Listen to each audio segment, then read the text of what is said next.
गरीशार्ङ्गी शङ्खी चक्री च नन्दकी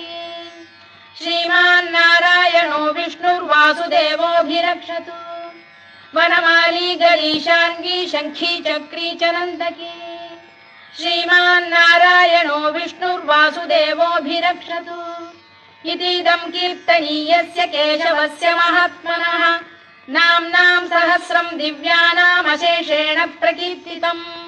य इदं शृणुयात् नित्यं यश्चापि परिकीर्तयेत् नाशुभं प्राप्नुयात् किञ्चित् सोमुत्रेह च मानवः वेदान्तगो ब्राह्मणः स्यात् क्षत्रियो विजयी भवेत् वैश्यो धनसमृद्धः स्यात् क्षुद्रः सुखमवाप्नुयात् धर्मार्थी प्राप्नुयात् धर्ममर्थार्थी चार्थमाप्नुयात् कामानवाप्नुयात् कामी प्रजार्थी चाप्नुयात् प्रजाम् भक्तिमान्